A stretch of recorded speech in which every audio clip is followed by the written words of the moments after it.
नमस्कार दोस्तों, ज्योग्राफी की दुनिया में आप लोगों का फिर से एक बार स्वागत है।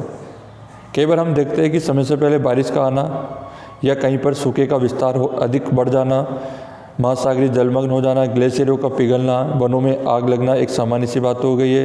निरंतर चक्रवात बढ़ते जा रहे हैं, तापमान बढ़ता जा रहा है।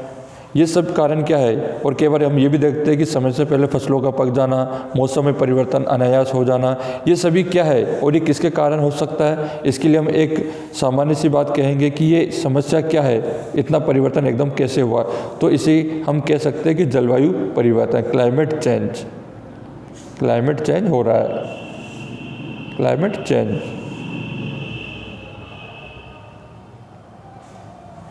देखिए दोस्तों, क्लाइमेट चेंज यानी प्रकृति का नियम है, हर चीज़ परिवर्तनशील होती है, बदलती रहती है। बट जो क्लाइमेट चेंज हो रहा है वो एक तरीके से पूरे पारिस्थितिकी तंत्र के लिए एक नकारात्मक रूप से कई विनाशकारी समस्याओं को पैदा कर रहा है। तो हम ये कह सकते हैं क्लाइमेट चेंज आखिर में किस कारण से बढ़ रहा है और इसके पीछे क्या मुख्य कारण उत्तरदायी है। तो क्लाइमेट चेंज के पीछे मुख्य उत्तरदायी कारण औद्योगिकरण का बढ़ता विस्तार, अर्थात मानव के आर्थिक विकास के कारण औद्योगिकरण क्रिया इतनी बढ़ चुकी है और उनसे कई प्रकार की जहरीली गैसें निकलती है और वो पर्यावरण में जाकर कहीं न कहीं जमा होती है और एक टेम्परेचर की लेयर या एक लेयर एक ऐसी लेयर बना लेती है कि धरातल का तापमान धीरे धीरे बढ़ता जाता है। और क्लाइमेट चेंज किस कारण से होता है, क्लाइमेट चेंज होने के पीछे क्या कारण है, देखते हैं। क्लाइमेट चेंज के लिए मुख्यतः दो कारण ज़्यादा उत्तरदायी कह सकते हैं हम। एक ग्रीन हाउस इफेक्ट्स और second global warming. Green house effect का मतलब हो जाता है हरित गृह प्रभाव, यानी कि एक ग्लास हाउस, एक कांच का बॉक्स है जिसके अंतर्गत सूर्य का प्रकाश आएगा, लेकिन ये बंद होने के कारण जो लघु तरंगों के रूप में जो आपका धरातल गर्म हुआ, ये जो प्रकाश है ये वापस गमन नहीं कर पाता है। क्यों नहीं कर पाता है? क्योंकि एक लेयर, कार्बन लेयर कह दीजिए या ग्रीन हाउस गैसों की जो अपशिष्ट या जहरीली गैसें होती है वो यहाँ पे एक जमा हो जाने से इस बॉक्स का टेम्परेचर बढ़ता जाता है। इट मीन्स हम ये कह सकते हैं कि जो पृथ्वी एक ग्लोब के रूप में जो दिखाई दे रही है वो ग्रीन हाउस इफेक्ट्स, उसमें हम कह सकते हैं कि ग्रीन हाउस इफेक्ट के कारण पृथ्वी का तापमान बढ़ रहा है। अभी सामान्य रूप से कहा जाए ग्रीन हाउस इफेक्ट में कौन सी गैस उत्तरदायी होगी जिसके कारण ये, तो इसका डायरेक्ट आंसर क्या हो जाएगा? कार्बन डाइऑक्साइड, जिसे हम कहते हैं CO2 भी कह सकते हैं। और कार्बन डाइऑक्साइड कितनी पाई जाती है पर्यावरण में? 0.03। कई बार एग्जाम में पूछा गया है 0.3% कार्बन डाइऑक्साइड वातावरण में पाई जाती है। तो दोस्तों ये भी होना चाहिए कि ग्रीन हाउस गैस कौन सी है जो ग्रीन हाउस इफेक्ट को बढ़ाती है। तो ग्रीन हाउस गैसें मीथेन हो गई, नाइट्रस ऑक्साइड हो गई, carbon dioxide, ozone, chlorofluorocarbon, carbon monoxide और सल्फर डाइऑक्साइड, और कई बार जल वाष्प भी इनके साथ मिलकर ग्रीन हाउस इफेक्ट को बढ़ाती है।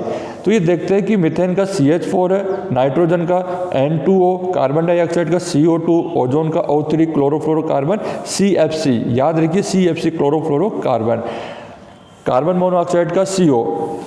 तो ये सभी चीज़ें आपको इसलिए ध्यान रखनी है क्योंकि कई बार क्वेश्चन में ये फार्मूला दे दिया जाता है और आपसे पूछा जाता है कि निम्नलिखित में से ग्रीन हाउस गैस है, तो आपको ये भी ध्यान रखना जरूरी है। और दूसरा हम ये कहें कि जो ग्लोबल वार्मिंग है इसके लिए कौन सी गैस उत्तरदायी होगी ग्लोबल वार्मिंग के लिए? तो देखिए ग्लोबल वार्मिंग जिसको हम कहते हैं कि पृथ्वी का तापमान बढ़ना ही क्या कहलाता है? ग्लोबल वार्मिंग या वैश्विक तापमान कहलाता है। और इसके लिए मुख्य जो उत्तरदायी गैस होगी वो कौन सी होगी?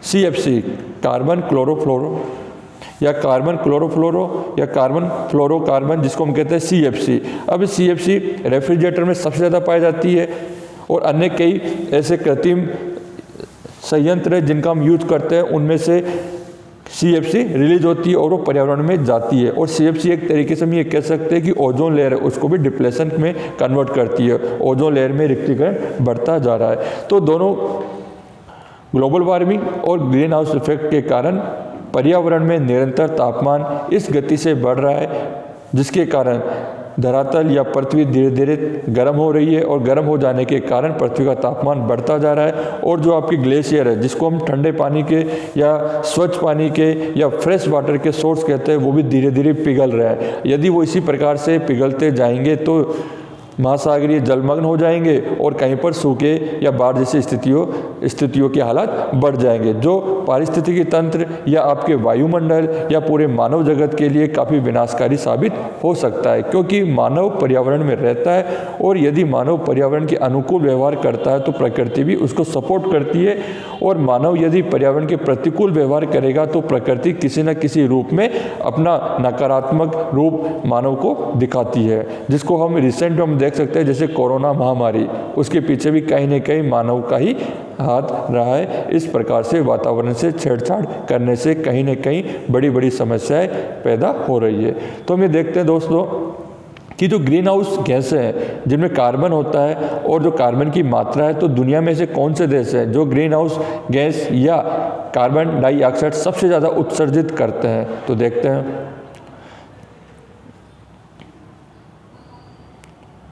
देखिए फर्स्ट नंबर पे एशिया का देश है चाइना।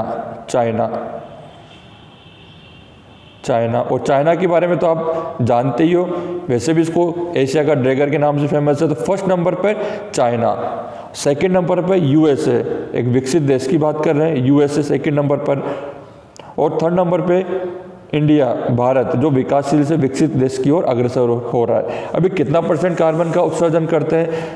चाइना करता है टोटल विश्व का 30% कार्बन का उत्सर्जन करता है, यानी कि हम ये कह सकते हैं कि 10,641 metric ton, 10,641 million metric ton carbon का उत्सर्जन करता है। और सेकंड नंबर पर जो आपका संयुक्त राज्य अमेरिका है वो 5,114 मिलियन मीट्रिक टन कार्बन का उत्सर्जन करता है। यानी हम ये कह सकते हैं कि 13 और 15% यानी कितना परसेंट की ये तो कर रहा है संयुक्त राज्य अमेरिका 15%, तो दोनों मिला के कितना कर रहे हैं? दोनों मिलाकर दुनिया के 45% कार्बन का उत्सर्जन कर रहा है। यानी एक बड़ी सोचनीय वाली बात है कि दो देश मिलकर 45% कार्बन का उत्सर्जन कर रहे हैं, यानी कि जलवायु परिवर्तन को काफ़ी ज़्यादा प्रभावित कर रहे हैं। और नंबर 3 पे हम कहते हैं इंडिया, जो सामान्य कितना % कर रहा है? ओनली 7% कार्बन का उत्सर्जन करता है, 2,874 मिलियन मीट्रिक टन करता है। यानी कि विकासशील देशों में भारत की बात की जाए तो भारत को तो विकसित देशों ने ऐसे बदनाम कर रखा है कि कार्बन की मात्रा भारत भी ज़्यादा उत्सर्जित करता है। आपके सामने बता रखा है कि फर्स्ट नंबर पे चाइना, सेकंड नंबर पर संयुक्त राज्य अमेरिका और तीसरे पायदान पर भारत है। तो अब ये जो कार्बन की अगर मात्रा इस प्रकार से बढ़ती जाएगी पर्यावरण में तो जलवायु परिवर्तन बिल्कुल संभव है। अभी जलवायु परिवर्तन का सामान्य रूप से हम ये कह सकते हैं कि आबो हवा का चेंज हो जाना जो मानव के लिए प्रतिकूल परिस्थितियां पैदा कर देगी, और ये जल का और वायु का जो परिवर्तन होगा वही एक तरीके से जलवायु में क्लाइमेट चेंज होगा। सामान्य रूप से हम ये भी कह सकते हैं कि मौसम के जो भौतिक तत्व होते हैं या पर्यावरण के जो भौतिक तत्व होते हैं उनके द्वारा मौसम बनता है और मौसम से आपका जलवायु बनती है। जलवायु एक दीर्घकालीन स्थिति को बताता है। Identify climate a long time period climate, जैसे इक्वेटर के पास की जलवायु की बात करें या उष्णकटिबंधीय जलवायु की बात करें या समशीतोष्ण कटिबंधीय जलवायु की बात करें, इट मीन्स एक लंबे समय का एक टाइम होता है जिसके अंदर मौसम की दशा एक जैसी मिलेगी। लेकिन धीरे धीरे ये क्लाइमेट चेंज हो जाने से पूरे पारिस्थितिकी तंत्र में जीव जंतु या मानव, इन सभी के जो हैबिटेट, जो मानव आवास है, वो सभी धीरे धीरे संकट की अवस्था में नज़र आ रहे हैं। तो हमें क्या करना होगा? हमें क्लाइमेट चेंज को रोकना पड़ेगा, इसको नियंत्रण करना पड़ेगा। तो इसके लिए सार्थक या सबसे कारगर उपाय क्या है कि हमें वैकल्पिक संसाधनों का अधिक से अधिक यूज करना होगा। वैकल्पिक संसाधन जो आपके गैर परंपरागत संसाधन होते हैं, ये गैर परंपरागत संसाधन होते हैं, नो रिन्यूएबल एनर्जी रिसोर्स होते हैं या नॉन रिन्यूएबल एनर्जी रिसोर्स होते हैं, जैसे कोयला, पेट्रोल, प्राकृतिक, ये सब क्या है? ये सब संसार में लिमिट है और इन्हीं के द्वारा कार्बन बढ़ रहा है, इन्हीं के द्वारा ग्लोबल वार्मिंग बढ़ रही है। क्योंकि बढ़ता औद्योगिक विकास अर्थात औद्योगिक क्रियाओं में इस प्रकार की गैसें बड़े पैमाने पर कहीं न कहीं यूज होती है, या बढ़ता नगरीकरण का प्रभाव, ये भी ग्लोबल वार्मिंग या ग्रीन हाउस इफेक्ट को बता रहा है। या सामान्य रूप से सीधा हम ये कह सकते हैं कि मानव का आर्थिक विकास न्योता दे रहे हैं विनाश को, यदि अंधाधुंध तरीके से होगा। तो हमने कहा वैकल्पिक स्रोत अर्थात परंपरागत संसाधनों को नहीं अपनाकर गैर परंपरागत संसाधनों को अपनाना होगा।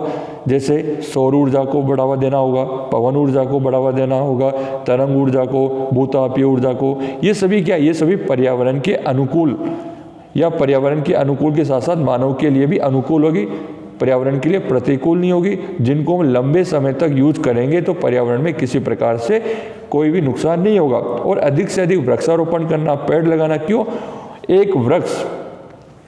एक वृक्ष या लाखों वृक्ष की बात करें, वो क्या करते हैं? वृक्ष या पेड़ पौधे या वन है तो जीवन है, वन है तो जीवन है, वन है तो प्रकृति है, प्रकृति है तो जीवन है। सिंपल सी एक लाइन है। तो उसमें ये कहा जाता है कि ज़्यादा से ज़्यादा पेड़ पौधे होंगे तो ऑक्सीजन के भंडार होंगे, और जितने कम वन होंगे तो कार्बन डाइऑक्साइड बढ़ती जाएगी।